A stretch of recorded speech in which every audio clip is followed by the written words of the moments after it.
Hello friends, Bioverse classes में आप सभी का स्वागत है। दोस्तों, आज का हमारा टॉपिक है द सेल या कोशिका। आप सभी इस टॉपिक से अच्छे से परिचित होंगे। इनफैक्ट आपके स्कूल डेज या कॉलेज डेज में आपके लेक्चरर्स ने ये कॉमन क्वेश्चंस लगभग सभी से पूछा होगा कि what is the definition of cells, what is cell, cell क्या है, इसकी परिभाषा क्या है। आप में से ज़्यादातर स्टूडेंट्स ने वही सेम रटा रटा ऐसा आंसर दिया होगा कि cell is the basic structural and functional unit of living beings. कोशिका जीवों की आधारभूत संरचनात्मक एवं क्रियात्मक इकाई है।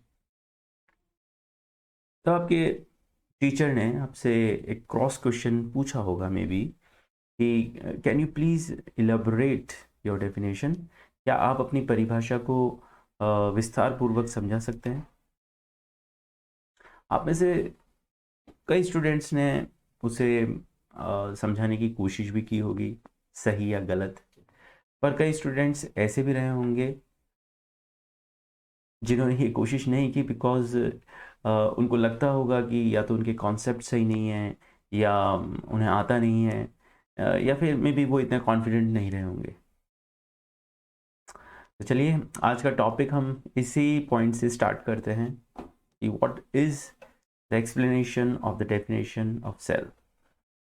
कोशिका की परिभाषा की सही व्याख्या क्या है। तो ये रही आपकी परिभाषा। कोशिका जीव की आधारभूत संरचनात्मक एवं क्रियात्मक इकाई है। अब इसका मीनिंग समझने की कोशिश करते हैं।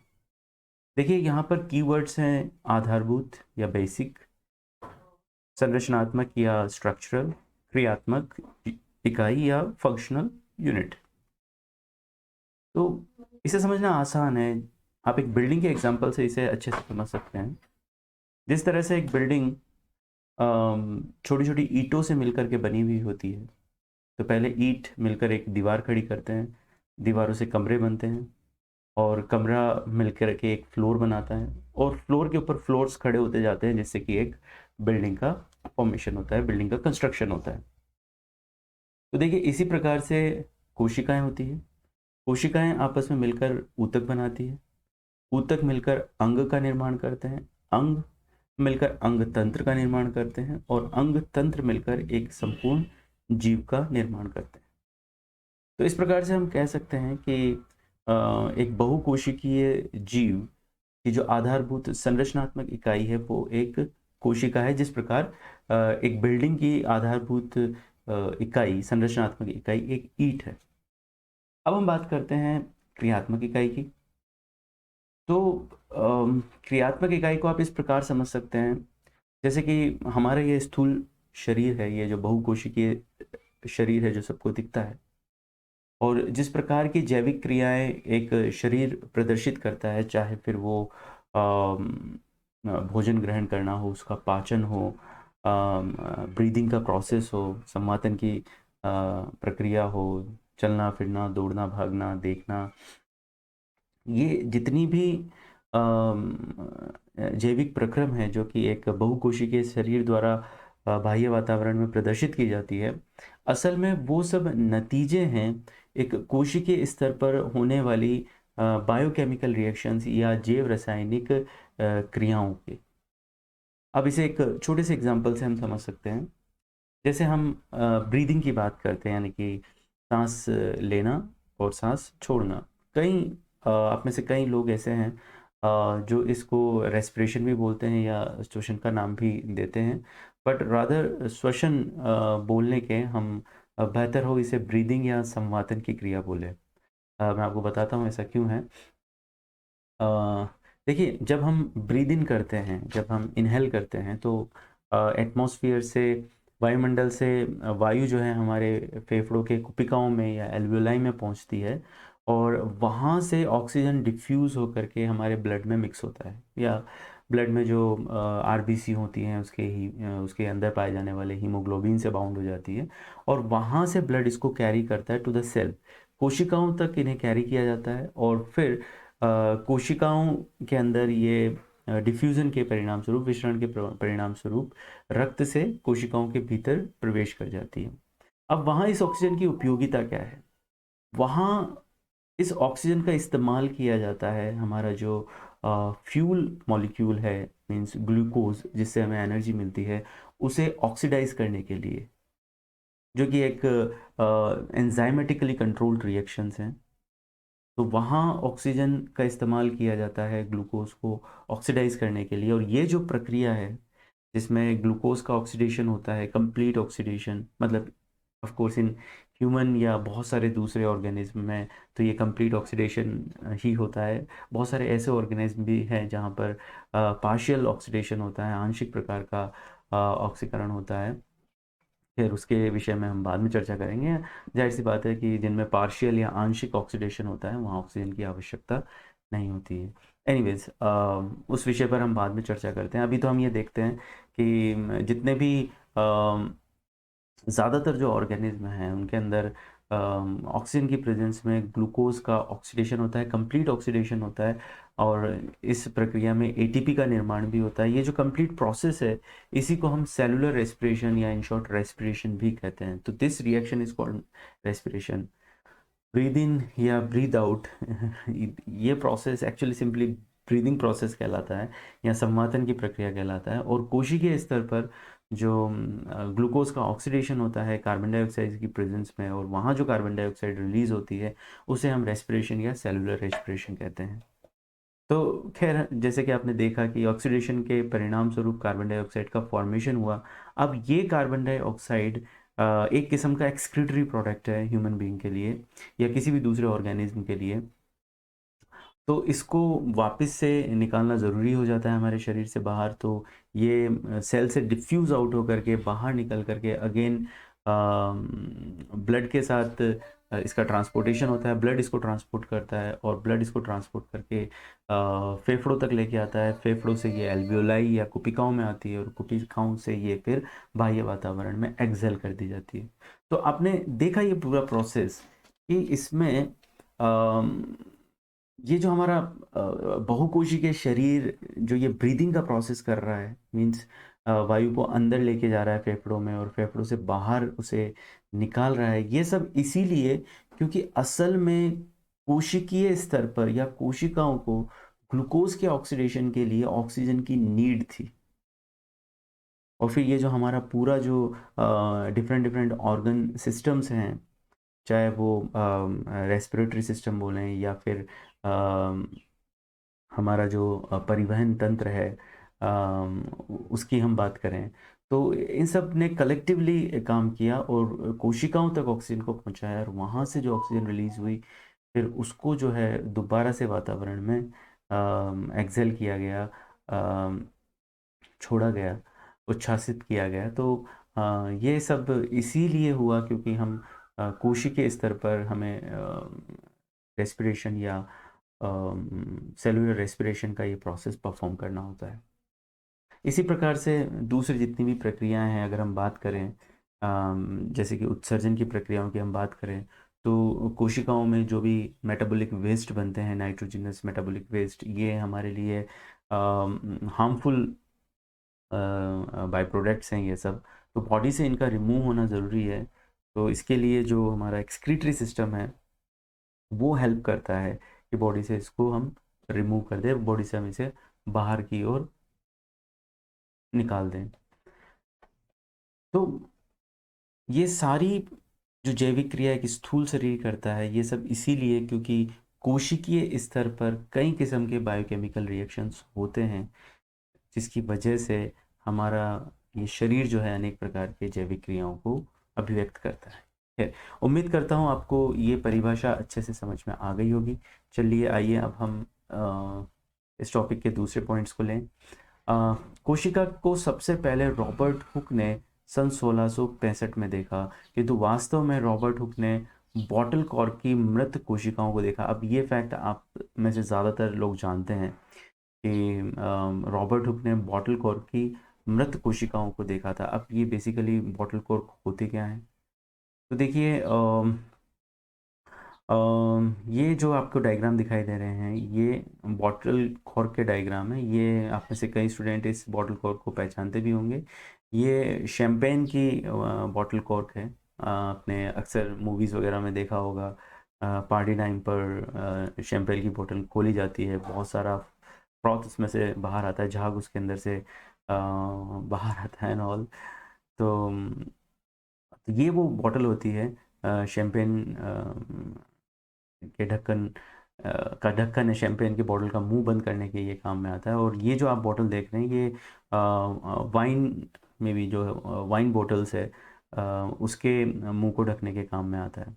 अब ये जो कॉर्क है बेसिकली ये मतलब ये जो कॉर्क है ये वुडी प्लांट्स की जो छाल है, छाल का जो फैलम लेयर है, उस फैलम लेयर से ये चीज़ कॉर्क तैयार की जाती है। अब इस फैलम लेयर की सेल्स की एक खास बात ये होती है कि इसकी सेल्स पे लगभग 40% के आसपास सुबेरिन का डिपोजिशन होता है। और डिपोजिशन या स्थूलन होता है। स्थूलन ये आपने पढ़ा होगा, स्थूलन लिग्निन का भी होता है, पैक्टिन का भी होता है एंड सुबेरिन का भी होता है। तो जो सुबेरिन जो मटेरियल है वो एक हाइड्रोफोबिक, एक कॉम्प्लेक्स ऑर्गेनिक मटेरियल है। ये बेसिकली हाइड्रोफोबिक नेचर का होता है या जल रोधी प्रकृति का होता है। इसमें से जल का आवागमन संभव नहीं हो पाता है और इसी वजह से बॉटल जिसमें लिक्विड भरा होता है, जिसका मीडियम जो वाटर मीडियम जिसका होता है, तो उस बॉटल को ढकने के ये काम में आता है, उस बॉटल को सील करने के ये काम में आता है ताकि पानी इससे बाहर की तरफ ना रिसे।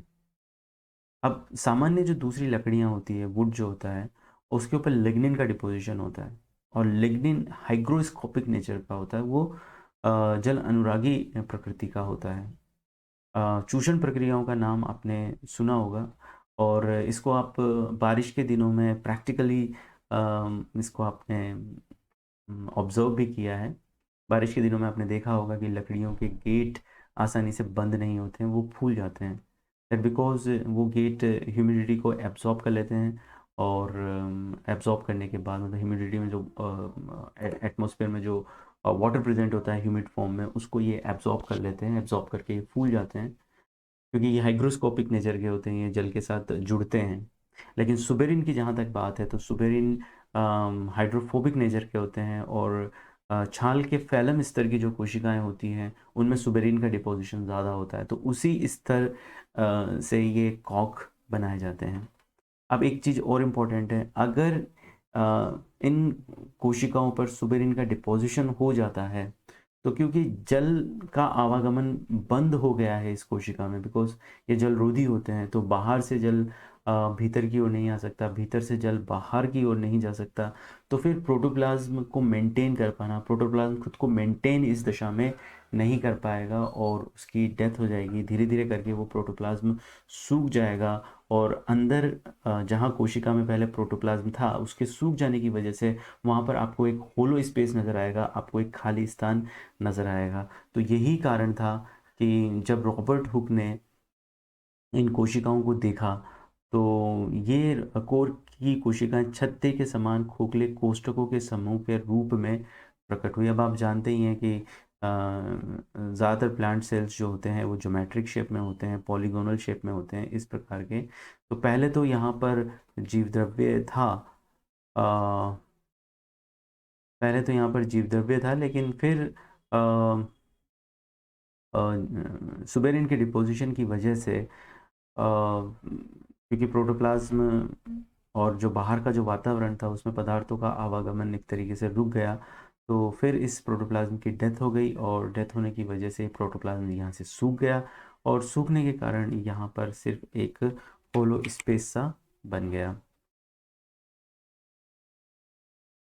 ओके, नेक्स्ट पॉइंट हम देखते हैं। देखिए एक और इम्पोर्टेंट चीज़ जो हेलो स्पेस है, उस होलो स्पेस जो बीच में क्रिएट हुआ है इन कोशिकाओं को, तो इसको लैटिन वर्ड में सेलुला कहते थे और इसी वजह से इस संरचनाओं को रॉबर्ट हुक ने सेल नाम दिया। ये जो आप यहाँ डायग्राम देख पा रहे हैं, ये डायग्राम एक्चुअली ये कोई सेल का फोटोग्राफ नहीं है। ये एक हैंडमेड डायग्राम है जो कि रॉबर्ट हुक ने खुद बनाया था अपनी किताब माइक्रोग्राफिया में। और यहाँ आप देखेंगे ये रॉबर्ट हुक द्वारा बनाया गया एक लाइट माइक्रोस्कोप है, एक कॉम्प्लेक्स टाइप का एक लाइट माइक्रोस्कोप है जिस पर रॉबर्ट हुक ने कोशिकाओं की इन संरचनाओं का अध्ययन किया था। और रॉबर्ट हुक के इन्हीं कंट्रीब्यूशन के कारण, इन्हीं योगदान के कारण हम रॉबर्ट हुक को कोशिका विज्ञान का जनक भी कहते हैं। अब हम बात करेंगे लुवेनहॉक की। लुवेनहॉक को श्रेय दिया जाता है सबसे पहली जीवित कोशिकाओं को देखने का।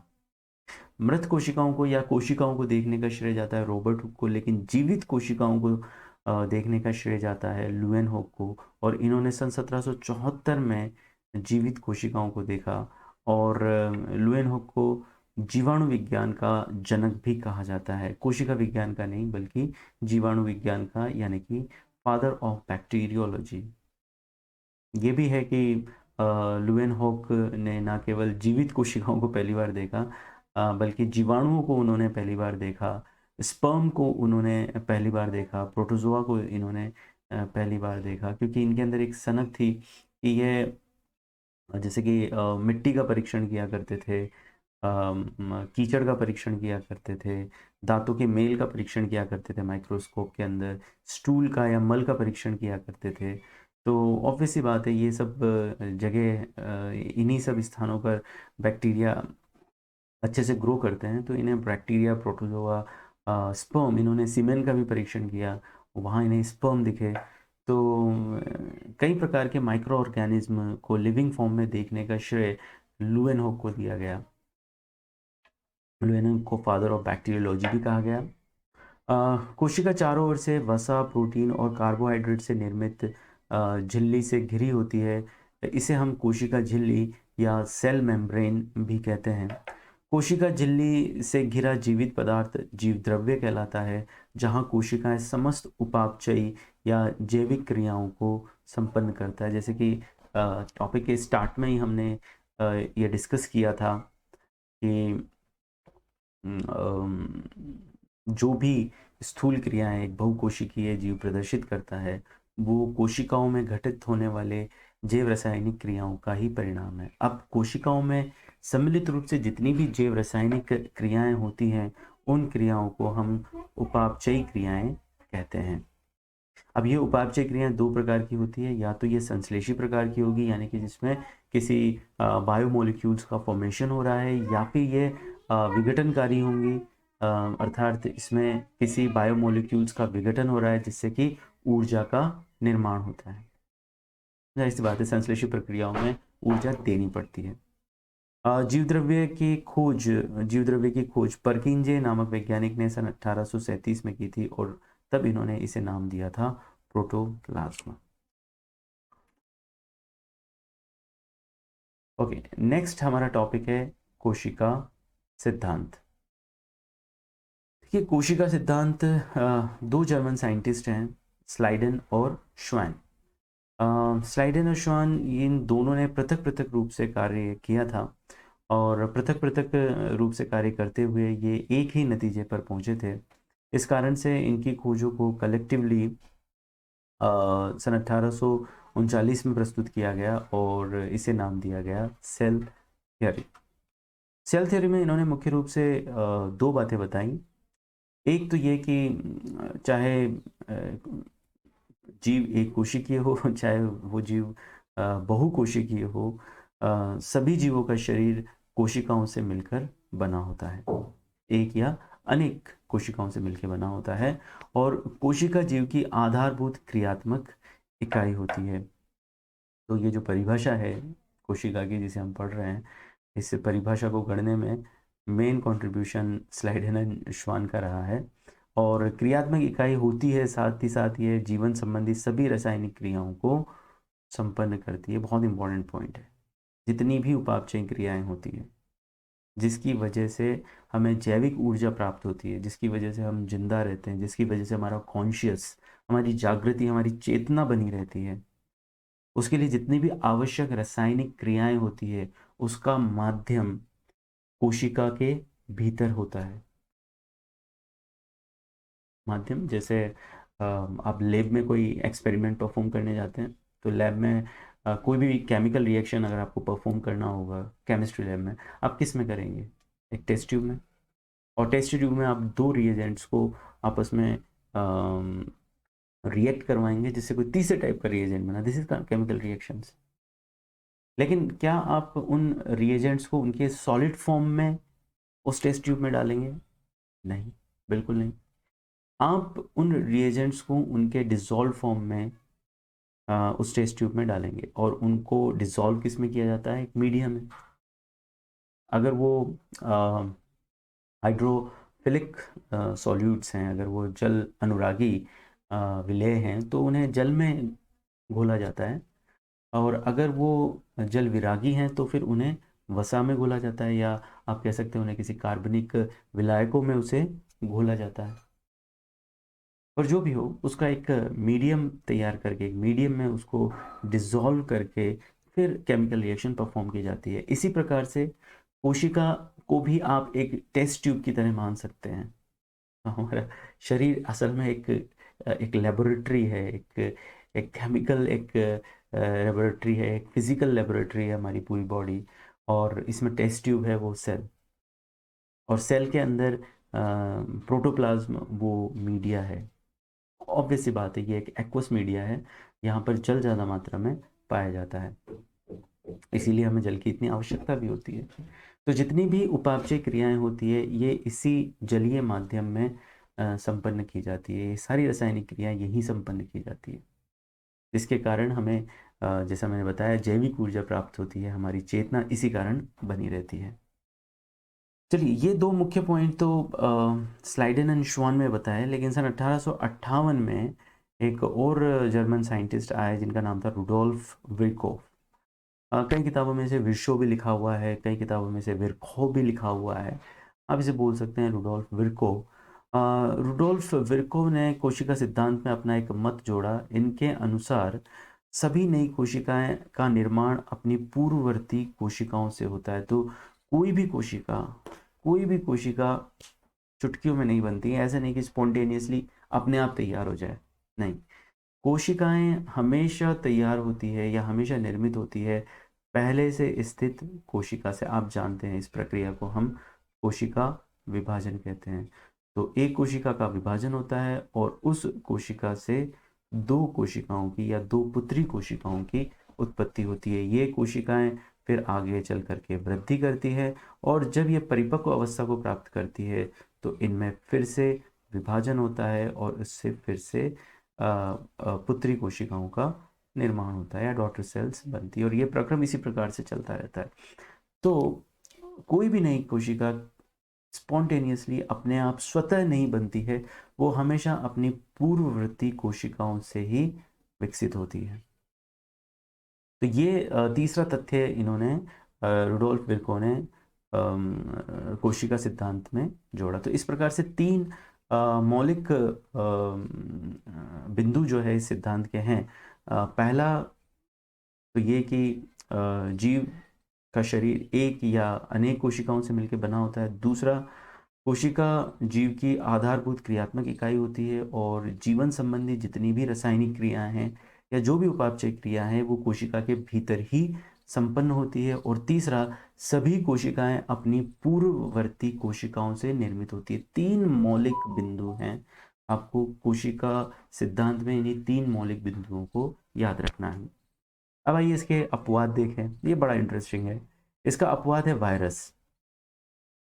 अब इसका अपवाद वायरस क्यों माना गया है, ये भी इंटरेस्टिंग बात है। क्योंकि देखिए, अब ये कंट्रोवर्सी हमेशा से रही है कि वायरस असल में एक सजीव जीव है या एक निर्जीव जीव है।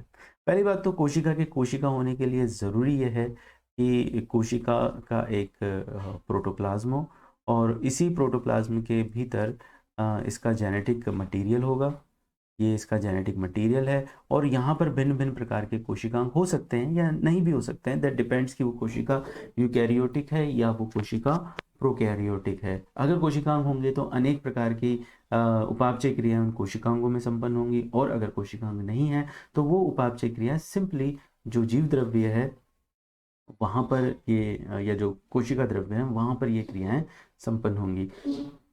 अब इस प्रोटोप्लाज्म के चारों तरफ एक प्लाज्मा झिल्ली का होना या सेल मेम्ब्रेन का होना बहुत ज़रूरी है, जो कि लिपिड, प्रोटीन और कार्बोहाइड्रेट से निर्मित होती है। ये असल में एक कोशिकीय संरचना है। ये ऐसी संरचना है जिसके भीतर जीवन संभव है, या जो जीवन का निर्माण कर सकती है, बहुकोशिकीय जीवन का निर्माण कर सकती है। अब अगर हम बात करें वायरसेस की, तो वायरस असल में है क्या? देखिए, वायरस में सिर्फ एक प्रोटीन का आवरण है, प्रोटीन का खोल है, और उसके अंदर जेनेटिक मटेरियल है। अब ये जेनेटिक मटेरियल या तो डीएनए हो सकता है, या ये जेनेटिक मटेरियल आरएनए हो सकता है, या तो डीएनए या फिर आरएनए। तो वायरस एक्चुअली कोशिकाओं से निर्मित नहीं है, फिर आप ऐसा बोल सकते हैं। दूसरा ये कि अब इस वायरस में कोई गत्यात्मकता नहीं है, इसके अंदर की तरफ कोई गत्यात्मकता नहीं। कहने का मतलब इसमें कोई उपापचय क्रियाएं जो है यहाँ पे संपन्न नहीं होती है। वायरस मुक्त रूप से जब ये वातावरण में उपस्थित होगा तो ये अपने लिए प्रोटीन का निर्माण नहीं कर सकता है। अब देखने पे खाली ये एक प्रोटीन का पार्टिकल आपको नज़र आ रहा है। जब ये एटमॉस्फेयर में होते हैं तो प्रोटीन प्रोटीन पार्टिकल्स मिलकर क्रिस्टलाइन फॉर्म, क्रिस्टल्स की भी फॉर्मेशन कर रहे हैं, तो कि एक निर्जीव प्रकार का एक लक्षण होता है। लेकिन वेरी इंटरेस्टिंगली जब यही वायरस का जो जेनेटिक मटेरियल है, जब ये एंटर करता है किसी सेल के अंदर, तो सेल में एंटर करने के बाद वो उस सेल की सारी मेटाबॉलिक मशीनरी को अपने कंट्रोल में ले लेता है। तब वो वहाँ अपने लिए अपने समान जेनेटिक मटेरियल का फॉर्मेशन करता है और अपने लिए ज़रूरी प्रोटीन्स का फॉर्मेशन स्टार्ट कर देता है। मतलब पूरी की पूरी जो मेटाबॉलिक मशीनरी है वो अपने कंट्रोल में लेता है। अब किसी दूसरे ऑर्गेनिज्म को इस तरीके से कंट्रोल करना एज अ पैरासाइट, ये तो भाई किसी सजीव का ही लक्षण है। तो कोशिका के बाहर ये एक निर्जीव लक्षण को प्रदर्शित कर रहा है, जबकि कोशिका के भीतर ये एक सजीव लक्षण को प्रकट कर रहा है।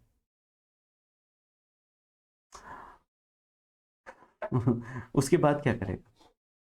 इसके बाद ये वायरस के प्रोटीन्स और जेनेटिक मटेरियल आपस में असेंबल होना शुरू करेंगे, और अनेकों वायरस इस कोशिका के भीतर निर्मित हो जाएंगे। और जब वायरस का प्रोडक्शन कंप्लीट हो जाएगा, जब वायरस का काम कंप्लीट हो जाएगा, तो फिर ये वायरस इस कोशिका को डिस्ट्रॉय करके बाहर की तरफ रिलीज हो जाएंगे अपने दूसरे शिकार की तलाश में। तो this is all about viruses. तो ये वायरस एक ऐसी चीज़ है जो अपने आप में कोशिका नहीं है, ये कोई कोशिकीय जीव नहीं है। आप इसको बोलेंगे फिर अकोशिकीय जीव या असेलुलर ऑर्गेनिज्म। अब ऐसे ऐसा ऑर्गेनिज्म जिसमें सेल स्ट्रक्चर ही ना हो, ये तो बहुत ही अजीब सी बात है। तो अल्टीमेटली हुआ ये कि वायरस जो है वो इस कोशिका सिद्धांत का अपवाद बनता है, क्योंकि कोशिकीय शरीर ना होने के बावजूद भी ये एक जीवित जीव के रूप में देखा जाता है। अगला टॉपिक है हमारा कोशिकाओं के प्रकार। और तो देखिए, कोशिकाओं के मुख्य रूप से दो प्रकार होते हैं। पहला प्रकार जो एक आदिम प्रकार है, प्राचीन प्रकार है। अब ये आदिम और प्राचीन का मतलब क्या है? आदिम और प्राचीन का मतलब ये है कि एवोल्यूशनरी टाइम लाइन में सबसे पहले प्रोकैरियोटिक कोशिकाओं का ही निर्माण होता है।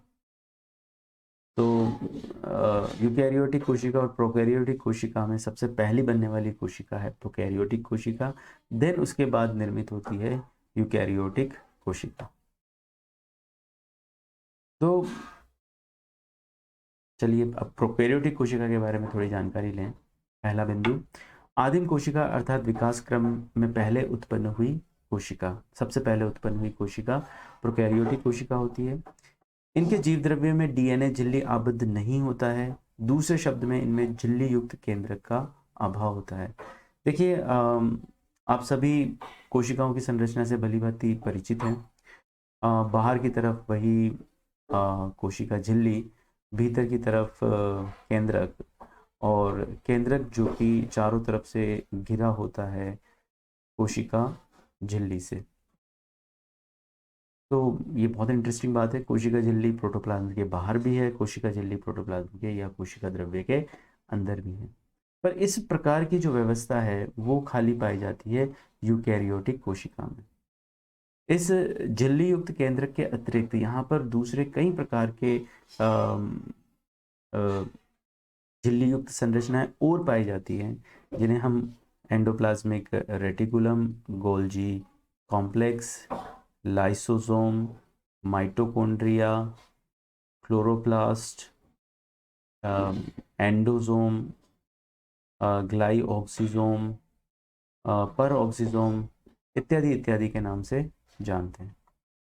पर ये व्यवस्था जैसे मैंने आपको बताया ये पाई जाती है यूकैरियोटिक कोशिका में।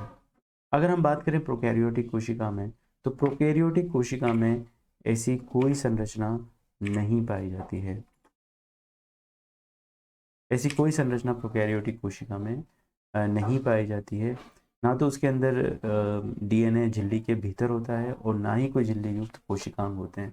तो आप इसे एक खाली हॉल की तरह समझ सकते हैं, जहाँ पर कोई दीवारें नहीं है, जहाँ पे कोई कमरा नहीं है, जहाँ किचन नहीं है। रहने वाले इसी हॉल में रहते हैं। इसी हॉल में ये किसी कोने में खाना बना लेंगे, इसी हॉल में किसी कोने में ये सो लेंगे, इसी हॉल में ये किसी रूम में नहा लेंगे। सारे काम, अपने ज़रूरी काम वो इसी हॉल पर जो है वो संपन्न करेंगे। ऑन द कॉन्ट्रेरी यूकैरियोटिक कोशिका एक ऐसे घर की तरह होगी जिसमें किचन अलग होगा, जिसमें बेडरूम अलग होगा, जिसमें बाथरूम अलग होगा, जिसमें लिविंग रूम अलग होगा और अलग से उसके अंदर बरामदा भी होगा, स्टोर रूम इसमें अलग से होगा। और हर काम जो है उसके कमरे के हिसाब से किए जाएंगे। किचन में खाना बनाया जाएगा, कुक किया जाएगा, बेडरूम में सोया जाएगा, लिविंग रूम में दिन का समय व्यतीत किया जाएगा, गेस्ट रूम में मेहमानों को बिठाया जाएगा। तो इस तरीके से ये जो सेगमेंटेड ऐसा घर जिसमें अलग अलग कमरे हों, यूकैरियोटिक कोशिका की तुलना आप उसी घर से कर सकते हैं। और एक ऐसा घर जहाँ कोई कमरा ही ना हो या एक ऐसा हॉल जहाँ पे कोई कमरा ही ना हो, इसकी तुलना आप प्रोकैरियोटिक कोशिकाओं से कर सकते हैं। तो जैसा कि मैंने बताया कि प्रोकैरियोटिक कोशिका के अंदर डीएनए तो पाया जाता है आनुवंशिक पदार्थ के रूप में, ये रहा डीएनए। लेकिन इस डीएनए के चारों तरफ कोई कोशिका झिल्ली नहीं पाई जाती है। और जितने जितने एरिया में ये डीएनए अपने आप को ऑक्यूपाई किए हुए होगा, अपने आप को बनाए रखे होगा, उतने उतने एरिए को सामान्यतः हम कहते हैं केंद्रकाव। तो वह क्षेत्र जहाँ डीएनए सीमित होता है उस भाग को हम केंद्रकाव कहते हैं या न्यूक्लियोइड कहते हैं। मतलब लाइक अ न्यूक्लियस, लाइक अ केंद्रक के समान। देखिए, इसे कई किताबों में ये भी लिखा होता है कि प्रोकैरियोटिक कोशिकाओं में आदिम प्रकार का केंद्रक पाया जाता है, सुस्पष्ट केंद्रक नहीं पाया जाता है। तो ये अलग अलग तरीके से इस संरचना को व्यक्त किया जाता है। आदिम प्रकार से मतलब ये है कि विकास क्रम में जो सबसे पहले बना हुआ केंद्रक था वो प्राचीन प्रकार का, आदिम प्रकार का। और जाहिर सी बात है उस केंद्रक में कोशिका झिल्ली उसे आवृत नहीं किए हुए थी। तो इसी वजह से कुछ किताबें इस तरीके की लैंग्वेज लिखते हैं, कुछ लिखते हैं सुस्पष्ट केंद्रक।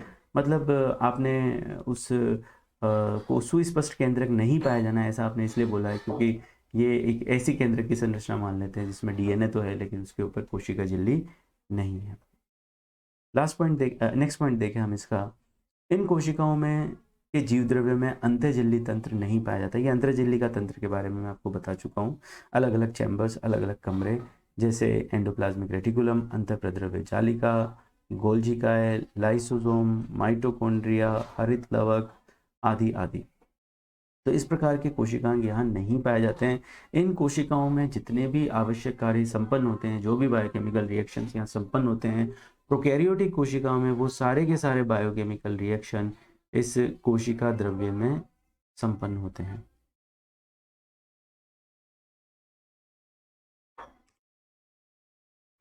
प्रोकैरियोटिक कोशिकाओं का अगला बिंदु है, इनमें 70s प्रकार का राइबोसोम पाया जाता है। देखिए यहाँ राइबोसोम के बारे में मैं बता दूं, राइबोसोम एक कोशिका झिल्ली रहित एक कोशिकांग है और इसका मुख्य कार्य है प्रोटीन का संश्लेषण। ये पाया जाता है 70S प्रकार का। आप लोगों ने ऑफ कोर्स ये पढ़ा होगा राइबोसोम कि 70S प्रकार के राइबोसोम्स के दो उपिकाइयाँ होती हैं, एक बड़ी उपिकाई और एक छोटी उपिकाई। इसमें बड़ी उपिकाई 50S की और छोटी उपिकाई इसमें 30S की होती है। तो कई स्टूडेंट इन्हें कैलकुलेट करते हैं 50 + 30 = 80, जबकि यहाँ इसका योग वो देखते हैं, मतलब ये इनका योग नहीं है लेकिन फिर भी देखते हैं कि ये 70S है। तो मैं बता दूं कि ये ऐसा बिल्कुल नहीं है कि यहाँ पर आप बड़ी और छोटी इकाई को मिला करके उनका जो जो सेडिमेंटेशन कॉफिशिएंट है या जो एस यहाँ पर जो लिखा हुआ है उसको योग करके फिर आप बोले कि भाई ये क्या मिस्टेक है, 50 और 30 तो 80 होना चाहिए लेकिन यहाँ तो 70 लिखा हुआ है। देखिए ये सब कैलकुलेट किया जाता है उनके सेंट्रीफ्यूगेशन प्रोसेस में, उनका जो सेडिमेंटेशन रेट होता है उसके आधार पर, यानी कि जब आप इसको सेंट्रीफ्यूज करते हैं तो उसमें कितनी तेज़ी से इनका जमाव होता है उस के आधार पर इसको कैलकुलेट किया जाता है। मैथमेटिकल फॉर्मूलाज होते हैं इसके, तब इसको कैलकुलेट करके ये तय किया जाता है कि भाई इसका जो सेडिमेंटेशन रेट है वो क्या है। तो बेसिकली 70S एक तरीके से आप ये कह सकते हैं कि भाई उसका सेडिमेंटेशन रेट बताता है, या एक तरीके से ये एक आपेक्षिक सापेक्षिक या एक रिलेटिव डेंसिटी को दर्शाता है इस राइबोसोम की। एनीवेज, अगर आपको इतनी बातें नहीं समझ में आ रही हैं सिंपली, तो आप ये ध्यान रखिए कि प्रोकैरियोटिक कोशिकाओं में राइबोसोम 70S प्रकार का पाया जाता है। इनके डीएनए हिस्टोन प्रोटीन से नहीं जुड़े हुए होते हैं ना। What is this histone protein? देखिए हिस्टोन प्रोटीन एक क्षारीय प्रकृति के प्रोटीन होते हैं, और जैसा कि आप सभी जानते हैं कि डीएनए की प्रकृति अम्लीय होती है, तभी तो इसके नाम के पीछे एसिड लिखा हुआ है, डीऑक्सी राइबोज न्यूक्लिक एसिड। तो डीएनए एसिड नेचर के होते हैं जबकि हिस्टोन प्रोटीन बेसिक नेचर के या क्षारीय प्रकृति के होते हैं। और यूकैरियोटिक कोशिकाओं में ये हिस्टोन प्रोटीन डीएनए के साथ मिलते हैं और मिलकर के न्यूक्लियोसोम्स की रचना करते हैं। ये आप कह सकते हैं कि डीएनए के फोल्डिंग की एक प्रकार से इकाई है, डीएनए के कुंडलन की एक प्रकार की इकाई है। सबसे पहले डीएनए का कुंडलन इसी हिस्टोन प्रोटीन के सहायता से आरंभ होता है। आगे चलें हम, इनका डीएनए वर्तुलाकार प्रकृति का होता है। अब वर्तुलाकार डीएनए से क्या तात्पर्य है? देखिए वर्तुलाकार डीएनए से तात्पर्य यह है कि डीएनए के जो दोनों छोर हैं वो दोनों छोर मुक्त रूप में नहीं रहते हैं, बल्कि ये दोनों छोर यहाँ मिले हुए रहते हैं। अगर आप यूकैरियोटिक जीव को देखेंगे ज़्यादातर, जैसे हमारा खुद का भी डीएनए, तो हमारे डीएनए में जो दोनों छोर हैं वो एक दूसरे से मुक्त रूप में पाए जाते हैं। इस प्रकार से ये दोनों छोर आपस में एक दूसरे से मिले हुए नहीं होते हैं। वहीं ऑन द कॉन्ट्ररी अगर आप प्रोकैरियोटिक कोशिकाओं को देखेंगे तो प्रोकैरियोटिक कोशिकाओं में डीएनए के दोनों छोर आपस में मिले हुए रहते हैं। तो जब आप इनको फैलाएंगे तो ये एक सर्कल का फॉर्मेशन ले लेंगे या एक सर्कल का रूप धारण कर लेंगे। इसी वजह से डीएनए प्रोकैरियोटिक का डीएनए सर्कुलर या वर्तुलाकार डीएनए कहलाता है। देखिए इसके कुछ एक्सेप्शंस भी हैं, जैसे कि अगर आप बात करें फाइटोप्लाज्मा की, तो फाइटोप्लाज्मा असल में एक किस्म का प्रोकैरियोटिक जीव है जिसके चारों तरफ कोशिका भित्ति जैसी कोई संरचना नहीं पाई जाती है। पहले इसको माइकोप्लाज्मा बोला जाता था। माइकोप्लाज्मा एक अलग प्रकार का जीव है, फाइटोप्लाज्मा एक अलग प्रकार का जीव है, पर पहले इसको माइकोप्लाज्मा की कैटेगरी में रखा जाता था। और ये भी बोलते थे कि चूंकि इसके ऊपर कोई कोशिका भित्ति नहीं पाया जाता है इसलिए इसमें पॉलीमॉर्फिज्म देखने को मिलता है, मीन्स इसमें बहुरूपता देखने को मिलती है, एक ही कोशिका अनेकों रूप धारण कर लेती है। तो इसी वजह से इसको पादप जगत के जोकर भी कहा जाता है। अब तो खैर ये पादप जगत में शामिल नहीं है, इनका एक अलग ही जगत है, इनका जगत मोनेरा है, पर शुरुआती तौर पर इनको इस प्रकार से बोला जाता है। आप इन्हें जीव जगत के जोकर कह लीजिए। खैर, तो इन फाइटोप्लाज्मा के अंदर बहुत सारे फाइटोप्लाज्मा की ऐसी स्पीशीज़ है जिसके अंदर डीएनए आपस में जुड़ा हुआ नहीं होता है। आपको इस तरीके के डायग्राम नज़र आएंगे जिसमें फाइटोप्लाज्मा के, जिसमें उनके डीएनए के दोनों सिरे मुक्त रूप में देखे गए हैं। अब आप ऐसा डायग्राम देख करके ये मत बोल देना कि सर ने गलत पढ़ा है, लेकिन हाँ, प्रोकैरियोटिक कोशिकाओं में कुछ सेल्स ऐसी होती है, कुछ टाइप्स ऐसी होती है जिनके डीएनए वर्तुलाकार नहीं होते हैं, जैसे मैंने आपको बताया फाइटोप्लाज्मा की कुछ स्पीशीज। अब हम बात करते हैं प्रोकैरियोटिक कोशिकाओं में कोशिका विभाजन की। तो प्रोकैरियोटिक कोशिकाओं में माइटोसिस यानी समसूत्री विभाजन, मियोसिस यानी अर्धसूत्री विभाजन, इस प्रकार के कोशिका विभाजन नहीं पाए जाते हैं, बल्कि इसके कोशिका विभाजन को हम अमाइटोसिस या असूत्री प्रकार का कोशिका विभाजन कहते हैं। देखिए, ये कोशिका विभाजन माइटोसिस और मियोसिस से किस प्रकार अलग है, मैं आपको समझा दूं। एक छोटा सा पॉइंट आपको इसमें याद रखना है कि इस प्रकार के कोशिका विभाजन में तर्कु तंतुओं का निर्माण नहीं होता है। और तर्कु तंतुओं का निर्माण जनरली माइटोसिस और मियोसिस में क्यों होता है? ये होता है गुणसूत्रों को पृथक करने के लिए। तो गुणसूत्रों को बराबर बराबर भागों में पृथक कर सके, इस कारण से इसमें तर्कु तंतु अपना एक बहुत ही महत्वपूर्ण भूमिका निभाते हैं। ये हम जब कोशिका विभाजन पढ़ेंगे तब इस बिंदु को देखेंगे। अभी हाल फिलहाल आपको इतनी सी बात ध्यान रखनी है कि प्रोकैरियोटिक कोशिकाओं के कोशिका विभाजन में तर्कु तंतुओं का निर्माण नहीं होता है। तो क्योंकि इसमें तर्कु तंतुओं का निर्माण नहीं होता है, इसी वजह से इसको असूत्री विभाजन कहते हैं। भाई, सूत्र समान होते हैं ना, तो हिंदी में इसको असूत्री विभाजन कहते हैं। ये याद रखना आसान है। एमाइटोसिस या असूत्री विभाजन, जिसमें सूत्रों का, तर्कु सूत्रों का निर्माण जिसमें नहीं हो रहा है। आप इसको ऐसे भी समझ सकते हैं कि विकास क्रम में सबसे पहले असूत्री विभाजन अस्तित्व में आए, जो कि प्रोकैरियोटिक में देखा जाता था। अगर हम इसमें लैंगिक जनन की बात करें, अगर हम इसमें जनन की बात करें, तो इसमें जनन केवल अलैंगिक प्रकार का होता है। प्रोकैरियोटिक कोशिकाओं में लैंगिक जनन नहीं पाया जाता। ये आप अपने दिमाग में अच्छे से बैठाकर रख लीजिए। हालांकि कुछ बैक्टीरियाज में हम बात करते हैं पार्शियल सेक्सुअल रिप्रोडक्शन की, यानी कि आंशिक लैंगिक जनन की, पर वो एक अलग मुद्दा है। उसमें कुछ मात्रा में रिकॉम्बिनेशंस देखने को मिलता है, इस वजह से हम उसको पार्शियल सेक्सुअल रिप्रोडक्शन या आंशिक लैंगिक जनन कहते हैं। बट वो वास्तविक लैंगिक जनन की कैटेगरी में नहीं आएगा। तो प्रोकैरियोटिक कोशिकाओं में जनन केवल और केवल अलैंगिक प्रकार का होता है। देखिए, आप इसको इस तरह से भी समझ सकते हैं कि हर वो जीव जो लैंगिक जनन करता है, जो सेक्सुअल रिप्रोडक्शन करता है, उसके जीवन काल में किसी ना किसी अवस्था में, उसके जीवन काल की किसी ना किसी अवस्था में आपको अर्धसूत्री विभाजन या मियोटिक डिविजन्स आपको देखने को मिलेगा।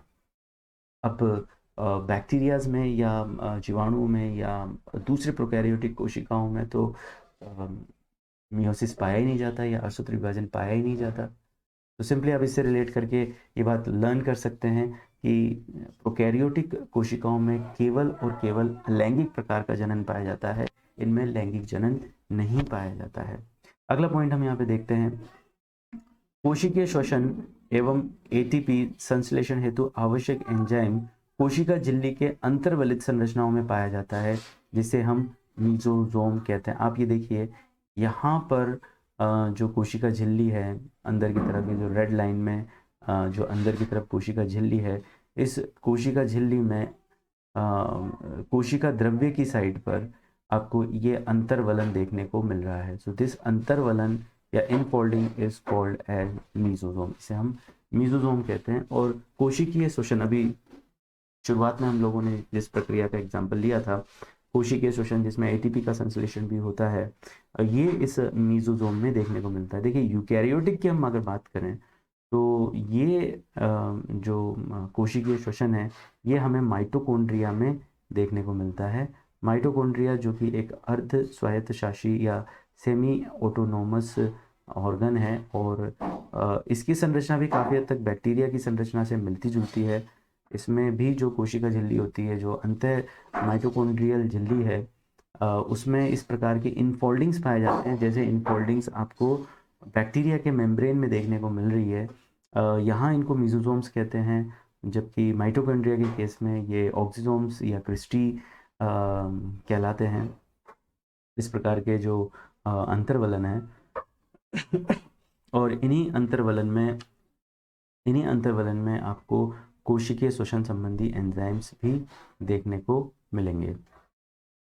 तो अब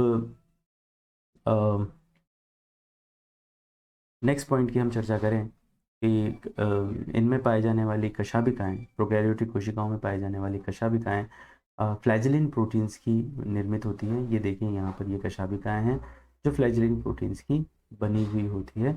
आप लोगों ने इससे पहले कई किताबों में पढ़ा होगा कि अंतरों में पढ़ा होगा आपने कि प्रोकैरियोटिक और यूकैरियोटिक कोशिका की कशाभिका में अंतर ये है कि प्रोकैरियोटिक कोशिका की कशाभिका का अरेंजमेंट 0+2 प्रकार का अरेंजमेंट होता है, और इसमें जो प्रोटीन्स होती है वो फ्लैजेलिन प्रकार की होती है, जबकि यूकैरियोट में ये अरेंजमेंट 9+2 प्रकार का होता है, और उसमें जो प्रोटीन होता है उसे हम माइक्रोट्यूब्यूल्स कहते हैं।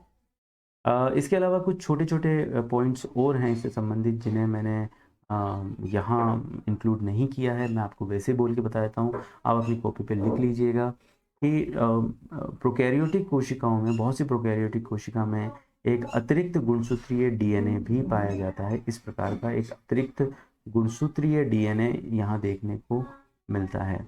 इस अतिरिक्त गुणसूत्रीय डीएनए को हम कहते हैं प्लाज्मिड। इसको हम नाम देते हैं प्लाज्मिड का। इसमें भी बहुत महत्वपूर्ण जीन्स प्रेजेंट होते हैं, और ये मुख्य गुणसूत्र से, जो बैक्टीरिया का या दूसरे प्रोकैरियोट से, उसके मुख्य गुणसूत्र से ये अलग रूप में पाया जाता है। इसकी कई सारी कॉपीज़ बैक्टीरिया के अंदर हो सकती है, सिंगल भी ये प्रेजेंट हो सकता है, कई भिन्न भिन्न प्रकार के प्लाज्मिड्स इसके अंदर हो सकते हैं। यूकैरियोटिक कोशिकाओं में यीस्ट के अंदर जैसे आपको इस प्रकार की प्लाज्मिड्स जैसी संरचनाएं देखने को मिल सकती है। अब इसके उदाहरण हम देखते हैं। उदाहरण है बैक्टीरिया, माइकोप्लाज्मा, साइनोबैक्टीरिया या ब्लू ग्रीन एल्गी या नील हरित शैवाल आदि आदि इसके मुख्य एग्जाम्पल हैं। कोशिकाओं का अगला प्रकार है यूकैरियोटिक कोशिकाएं। यूकैरियोटिक कोशिकाओं की उत्पत्ति प्रोकैरियोटिक कोशिकाओं के बाद में होती है। चलिए इसके कुछ मुख्य लक्षण हम देखें। पहला पॉइंट, इनमें डीएनए झिल्ली युक्त सुस्पष्ट केंद्रक में पाए जाते हैं। मतलब इसमें डीएनए तो होता ही होता है, लेकिन डीएनए के चारों तरफ इसमें कोशिका झिल्ली भी पाई जाती है, जैसा कि प्रोकैरियोट्स में नहीं पाया जाता है। दूसरा पॉइंट, इनमें अंतःझिल्ली तंत्र पाया जाता है। इनमें अंतःझिल्ली तंत्र पाया जाता है, यानी कि अलग अलग प्रकार के कोशिकांग इसमें पाए जाते हैं। Endoplasmic reticulum, Golgi complex, lysosome, endosome, mitochondria, chloroplast, peroxisomes, glyoxysomes et cetera et cetera. तो ये सारे कोशिकांग, जो झिल्ली युक्त कोशिकांग है, इसमें पाए जाते हैं। बात करते हैं राइबोसोम की। आपने प्रोकैरियोट्स के केस में देखा कि राइबोसोम्स इसमें 70S प्रकार का होता है, लेकिन यूकैरियोट्स में ये राइबोसोम 70S और 80S दोनों प्रकार के पाए जाते हैं। अब ये थोड़ा सा ट्रिकी हो गया। हो सकता है आप में से कुछ लोगों ने ये पढ़ा हो कि माइटोकॉन्ड्रिया में 70S पाया जाता है, जबकि माइटोकॉन्ड्रिया में नहीं, प्रोकैरियोट्स में 70S पाया जाता है, जबकि यूकैरियोट्स में 80S पाया जाता है। जबकि मेरा ये कहना है कि मतलब मेरा ये नहीं कहना है, ये फैक्ट है कि कोशिकाओं में, यूकैरियोटिक कोशिका में 70S और 80S दोनों प्रकार के माइटोकॉन्ड्रियाज पाए जाते हैं। अब इसमें 80S प्रकार के राइबोसोम को हम देखें तो 80S प्रकार के राइबोसोम कोशिका द्रव्य में, इस कोशिका के द्रव्य में या तो मुक्त रूप से उपस्थित होंगे, या ये पाए जाएंगे अंतः प्रद्रव्य जालिका की बाहरी झिल्ली पर, वहां से ये जुड़े हुए होंगे। जबकि अगर 70S राइबोसोम्स की बात की जाए तो 70S राइबोसोम्स पाया जाएगा माइटोकॉन्ड्रिया में और हरित लवक में। देखिए अभी थोड़ी देर पहले ही मैंने आपको बताया था कि माइटोकॉन्ड्रिया एक अर्ध स्वायत्तशासी कोशिकांग है। इसी प्रकार से हरित लवक भी एक अर्ध स्वायत्तशासी कोशिकांग होते हैं। अब इनको हम अर्ध स्वायत्तशासी कोशिकांग क्यों कहते हैं? क्योंकि देखिए माइटोकॉन्ड्रिया में या हरित लवक में, चाहे वो माइटोकॉन्ड्रिया हो चाहे वो हरित लवक हो, दोनों में ही अपना खुद का एक डीएनए पाया जाता है। और वेरी इंटरेस्टिंगली ये डीएनए भी प्रोकैरियोटिक डीएनए के समान वर्तुलाकार होता है। अब मैंने ये बताया कि इसमें राइबोसोम भी पाया जाता है, और ये राइबोसोम भी वेरी इंटरेस्टिंगली बैक्टीरिया या प्रोकैरियोट्स के समान ही 70s प्रकार का होता है। सेम सेम सिचुएशन आपको क्लोरोप्लास्ट के साथ भी देखने मिलती है। अब यहाँ पर डीएनए भी है, यहाँ पे माइटोकॉन्ड्रिया भी है, तो जाहिर सी बात है फिर ये, सॉरी, यहाँ पे डीएनए भी है और यहाँ पर राइबोसोम भी है, तो जाहिर सी बात है कि ये अपने लिए प्रोटीन्स का संश्लेषण खुद करेंगे। अब सभी प्रोटीन का संश्लेषण, मतलब जो माइटोकॉन्ड्रिया के लिए आवश्यक संरचनात्मक या क्रियात्मक जितना भी प्रोटीन है, क्या वो सभी प्रकार के प्रोटीन का संश्लेषण करेंगे? देखिए, अगर ये सभी प्रकार के प्रोटीन का संश्लेषण कर पाते तो मुख्य कोशिका से इनकी मुख्य कोशिका पर जो इनकी डिपेंडेंसी है वो फिर हट जाती, फिर ये कोशिका के ऊपर डिपेंड नहीं रहते, फिर तो हम इनको स्वायत्त शासी कोशिकांग कहते हैं। लेकिन ये अपने लिए सारे संरचनात्मक या क्रियात्मक प्रोटीन्स का निर्माण नहीं करते, बल्कि कुछ संरचनात्मक एवं क्रियात्मक प्रोटीन्स का निर्माण करते हैं, और बाकी निर्माण करके देता है इस कोशिका के केंद्रक में उपस्थित जीन्स। तो वहाँ से बाकी प्रोटीन्स का निर्माण होता है जो माइटोकॉन्ड्रिया के लिए उपयोगी होते हैं। तो क्योंकि माइटोकॉन्ड्रिया या क्लोरोप्लास्ट में अपना डीएनए होता है, अपनी प्रोटीन उपापचयी मशीनरी होती है, अपना उसमें राइबोसोम होता है, इसी वजह से इसको और क्लोरोप्लास्ट को अर्ध स्वायत्तशासी कोशिकांग भी कहा जाता है। देखिए, माइटोकॉन्ड्रिया का निर्माण एक यूकैरियोटिक कोशिकाओं में, इसके ऊपर एक थ्योरी दी गई है, एंडोसिम्बायंट थ्योरी, जो ये बताता है कि प्राचीन काल में, कई करोड़ों साल पहले, एक जीवाणु और एक बड़े आकार की जो आर्किया है, उसमें इस प्रकार का एक अंतःसहजीवी संबंध स्थापित हुआ, जिसमें जीवाणु उस आर्किया के भीतर आई और वहीं पर उसने अपने अस्तित्व को बनाए रखा, और उसने उस आर्किया के लिए एटीपी का संश्लेषण किया, श्वसन जैसी प्रक्रियाएं संपन्न की, बदले में उसको आर्किया के अंदर सुरक्षा प्राप्त हुई। और इसी प्रकार से क्लोरोप्लास्ट, जो में भी किसी प्रकार की ब्लू ग्रीन एल्गी का कोई पूर्वज रहा हो, जिसने आर्किया के भीतर प्रवेश करके क्लोरोप्लास्ट की रचना की, और उसने उस आर्किया के लिए प्रकाश संश्लेषण जैसी प्रक्रिया की, उसके लिए स्टार्च या भोजन का उसने निर्माण किया। तो ये थ्योरी जो है दी जाती है एक यूकैरियोटिक कोशिका की उत्पत्ति या एक कोशिका में माइटोकॉन्ड्रिया या क्लोरोप्लास्ट की उत्पत्ति के संबंध में, और इस थ्योरी को बल भी मिलता है यह देखते हुए कि क्लोरोप्लास्ट और माइटोकॉन्ड्रिया दोनों की संरचना बैक्टीरिया से बहुत हद तक मिलती जुलती है। जैसा कि आपने यहाँ देखा कि जो बैक्टीरिया में जो इनफोल्डिंग्स पाई जाती हैं, जहाँ जिसे मीजोसोम्स कहते हैं, जहाँ पर कोशिकीय श्वसन हेतु एंजाइम्स पाए जाते हैं, ठीक इसी प्रकार के की फोल्डिंग माइटोकॉन्ड्रिया में भी देखने को मिलती है, और यहाँ पर भी श्वसन संबंधी एंजाइम्स पाए जाते हैं। ये बहुत बहुत ही स्ट्रॉन्ग सिमिलैरिटी है। इसी प्रकार से बैक्टीरिया में सर्कुलर डीएनए होता है, तो माइटोकॉन्ड्रिया क्लोरोप्लास्ट में भी सर्कुलर डीएनए होता है। बैक्टीरिया में 70s टाइप का राइबोसोम होता है, सेम टाइप का राइबोसोम आपको माइटोकॉन्ड्रिया या उससे मिलता जुलता राइबोसोम आपको माइटोकॉन्ड्रिया और क्लोरोप्लास्ट में देखने को मिलता है। तो ये एंडोसिम्बायंट थ्योरी जो है वो माइटोकॉन्ड्रिया और क्लोरोप्लास्ट की उत्पत्ति के संबंध में हमें जानकारी देती है, but it just a theory, क्योंकि कालांतर में क्या घटा था क्या नहीं घटा था, अब ये हम लोगों ने तो जाके देखा नहीं, ना हमारे पास टाइम मशीन है जो जाके इस प्रोसेस को देख सके। ये तो बस एक साक्ष्य हैं जो आपको दिख रहे हैं, जिसके आधार पर आप एक नतीजे पर पहुँचे हैं। खैर, यूकैरियोटिक कोशिकाओं के संबंध में अगला बिंदु है कि इनके डीएनए में क्षारीय स्टोन प्रोटीन्स पाए जाते हैं। जाहिर सी बात है, इनमें कुंडलन होता है डीएनए में, पराकुंडलन होता है डीएनए में, और ये स्टोन प्रोटीन्स मिलकर के कोर पार्टिकल्स का निर्माण करते हैं, जिस पर डीएनए कुछ मात्रा में आंशिक रूप से लिपटा हुआ होता है। इस प्रकार से ये कुंडलन की प्रक्रिया का जो है एक इकाई या कुंडलन की जो है एक इकाई का निर्माण करते हैं, जिसे हम न्यूक्लियोसोम्स भी कहते हैं।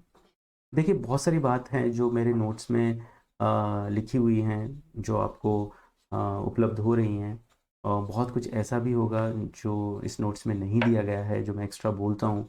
तो आप इन वीडियोस को या तो आप 2-3 बार रिवाइज करें, अच्छे से इसको देखें, या फिर आप इससे संबंधित नोट्स जो है अपनी कॉपी में लिख लीजिए। जो भी एक्स्ट्रा जानकारी है वो आप अपनी कॉपी में साथ साथ उतारते चलें। इससे आपको हेल्प मिलेगी कंटेंट्स को अच्छे से लर्न करने में। नेक्स्ट पॉइंट है, इसमें डीएनए रेखीय होता है। ये हम पहले डिस्कस कर चुके हैं। बैक्टीरिया के अंदर डीएनए सर्कुलर होता है, जबकि मतलब बैक्टीरिया दूसरे प्रोकैरियोट्स में डीएनए सर्कुलर होता है, जबकि यूकैरियोट्स में ये रेखीय होता है, यानी कि इसके दोनों सिरे मुक्त होते हैं, आपस में नहीं मिले होते हैं। कोशिका विभाजन की हम बात करें अगर यूकैरियोट्स में, तो कोशिका विभाजन इसमें माइटोसिस और मियोसिस दोनों प्रकार का पाया जाता है। जनन इसमें अलैंगिक, लैंगिक और कायिक तीनों प्रकार का होता है। अब क्या डिफरेंस होता है लैंगिक और कायिक जनन में, ये हम जब जनन वाला चैप्टर करेंगे तब हम इस पर डिस्कस करते हैं। कोशिकीय श्वसन और एटीपी का संश्लेषण माइटोकॉन्ड्रिया में होता है, ये पॉइंट आपको पहले से ही क्लियर है। कशाभिकाएं माइक्रोट्यूब्यूल्स प्रोटीन्स की बनी होती है, माइक्रोट्यूब्यूल्स प्रोटीन्स की बनी होती है। प्रोकैरियोट्स में ये फ्लैजेलिन प्रोटीन्स की बनी होती है, जबकि यूकैरियोट्स में ये माइक्रोट्यूब्यूल प्रोटीन्स की बनी हुई होती है, जिसमें 9+2 का अरेंजमेंट आपको देखने को मिलता है। इसके उदाहरण में है जंतु, पादप, कवक और प्रोटिस्टा आदि आदि। तो फ्रेंड्स, आज का ये चैप्टर तो नहीं, आज की ये क्लास हम यहीं एंड कर रहे हैं। काफ़ी लंबी क्लास हो गई है, लेकिन इनिशियली चीज़ें समझने के लिए इतना एक्सप्लेनेशन तो खैर ज़रूरी है। हम अगली क्लास में प्लांट सेल्स और एनिमल सेल्स के डिफरेंसेस को थोड़ा डिटेल में स्टडी करेंगे, और अगर हमारे पास समय रहा तो हम एक दो कोशिकांगों के ऊपर भी चर्चा कर लेंगे, जैसे एंडोप्लाज्मिक रेटिकुलम, जो प्लांट जो सेल्स का सबसे बड़ा, यूकैरियोटिक सेल्स का सबसे बड़ा कोशिकांग होता है। तो दोस्तों, उम्मीद करता हूँ कि आपको ये लेक्चर काफ़ी अच्छा लगा हो। आप लोगों की जानकारी, आप लोगों की अंडरस्टैंडिंग थोड़ी सी बड़ी हो, कॉन्सेप्ट में थोड़ी सी क्लैरिटी आई हो। और अगर ऐसा हुआ है आपके साथ तो प्लीज़ इस चैनल को सब्सक्राइब करें, बेल आइकन प्रेस करें और लाइक करें, शेयर करें, क्योंकि आज ये मेरा पहला लेक्चर है, इसीलिए मैं ये सब बोलने में बहुत ज़्यादा माहिर नहीं हूँ। आने वाले दिनों में हो जाऊंगा धीरे धीरे। तो आपको क्या करना है, आपको लाइक करना है, शेयर करना है, सब्सक्राइब करना है और बेल आइकन को प्रेस करना है, ताकि आपको नए से नए वीडियोज़ की नोटिफिकेशंस मिलती रहे। तो thank you, have a nice day.